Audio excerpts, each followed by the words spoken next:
Assalamualaikum warahmatullahi wabarakatuh. Alhamdulillah. Allahumma sholli ala Rasulillah. Sahabat semuanya yang dimuliakan oleh Allah Subhanahu wa taala, kita melanjutkan kajian kita di dalam kitab Bulughul Maram. Sudah masuk ke hadis nomor 12, masih di dalam bab al-miyah. Qala al-musannifu rahimallahu taala nafa'nallahu bihi wa bi ulumihi fi darini amin. Hadis ke-12.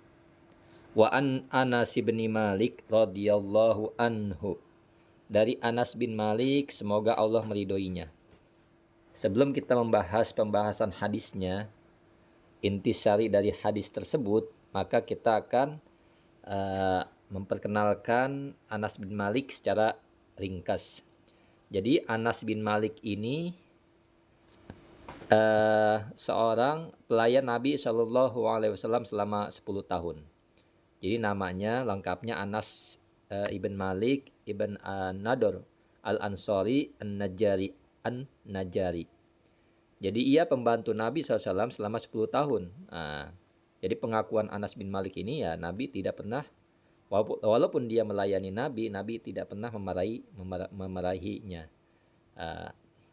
Kemudian ia juga, Anas bin Malik ini, turut serta dalam perang Badar dan meriwayatkan hadis yang banyak. Jadi 1286 hadis. Ia meninggal dunia pada tahun 90 Hijriyah. Dan usianya, sahabat ini termasuk sahabat yang paling lama usianya. 100 lebih. Jadi 100 lebih. Merupakan sahabat yang paling akhir meninggal dunia di Basrah. Jadi luar biasa, mempunyai anak-anak yang banyak, harta yang banyak, Anas bin Malik, karena didoakan oleh Nabi Shallallahu Alaihi Wasallam. Kemudian sekarang dari makna. Nabi dari Anas bin Malik, qala, ia berkata. Jadi Anas bin Malik meriwayatkan, Ja'a A'rabiyun, telah datang siapa orang Arab Badui. Fabala, maka pipis atau kencing siapa orang Arab Badui, fi ta'ifatil masjidi, di dalam ruang, di dalam salah satu tempat di dalam masjid. Fazajarahu annasu, maka menghardik, mencela pada orang Arab Badui, siapa manusia. Jadi sahabat menghardiknya, mencelanya dan sebagainya, memarahinya dan sebagainya. Kemudian panahahumun nabiyyu sallallahu alaihi wasallam, maka melarang padanya mereka para sahabat, an-nabiyyu sallallahu alaihi wasallam, siapa? Nabi sallallahu alaihi wasallam. Setelah mereka menghardiknya dan sebagainya, maka Nabi melarang hal demikian.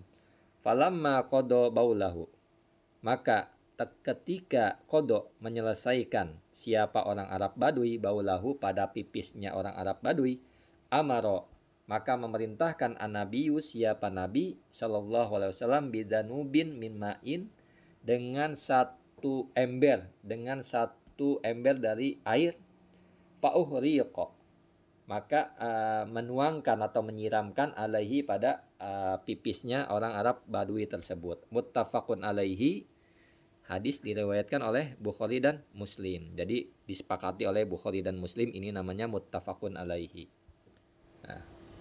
Maknanya adalah, jadi Nabi SAW itu diutus untuk menyayangi seluruh umat manusia dan membimbing mereka kepada akhlak yang mulia tentunya, dan membantu orang yang jahil. Nah, orang Arab Badui ini kan jahil, tidak tahu hukum, apabila mereka melakukan suatu kesalahan.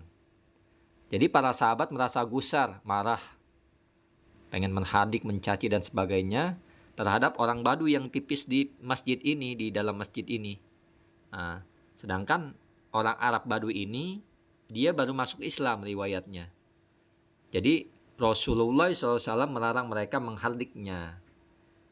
Sikap para sahabat ini yang gofah tentunya, itu boleh atau bisa jadi mendatangkan mudarat yang lebih besar, karena orang Arab Badui itu, apabila dia menghentikan kencingnya, nah najisnya bisa kemana-mana, atau bisa kena celana, baju dan sebagainya.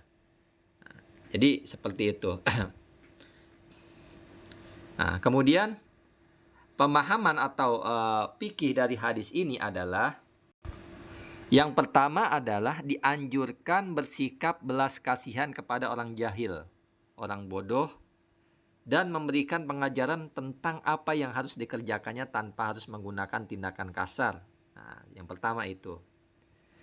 Yang kedua adalah masyarakat dibolehkan memprotes orang yang melakukan pelanggaran di hadapan pemimpin mereka, meskipun tanpa memperoleh kebenaran dahulu daripada pemimpin mereka. Itu yang kedua.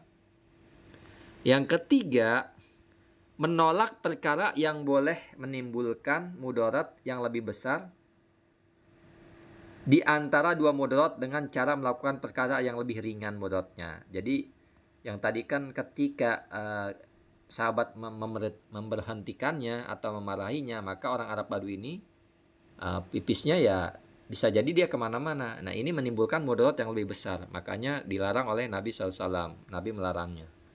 Nah, kemudian, nah ini dia air kencing manusia itu hukumnya najis. Nah, namun najis mukhafafah. Najis mutawasitoh, najis tengah-tengah. Mukhafafah itu najis kencing bayi, laki-laki yang berumur kurang dari 2 tahun. Nah, selanjutnya adalah diwajibkan menghormati masjid dan membersihkannya dari sembarang kotoran dan najis. Jadi kotoran apapun harus dibersihkan. Nah, yang selanjutnya adalah tanah yang terkena najis menjadi suci apabila telah disiram dengan air. Ini yang terakhir. Menurut jumhur ulama, ketika ada kancing, ada kotoran atau najis di tanah atau di sesuatu tempat, maka cukup disiram dengan air, itu suci kembali. Namun menurut mazhab Hanafi, tanah yang terkena najis menjadi suci setelah tanah itu kering. Nah, ini pendapat para ulama. Jadi artinya ketika ada air, ada najis di dalam ubin atau tanah, cukup disiram saja. Nah, seperti yang dilakukan oleh Nabi dan para sahabat, dia mensiram kotoran atau pipis dari orang Arab Badui yang di sekitar masjid. Cukup disiram dengan ember dan dia menjadi suci kembali. Syukran ala ihtimamikum. Assalamualaikum warahmatullahi wabarakatuh.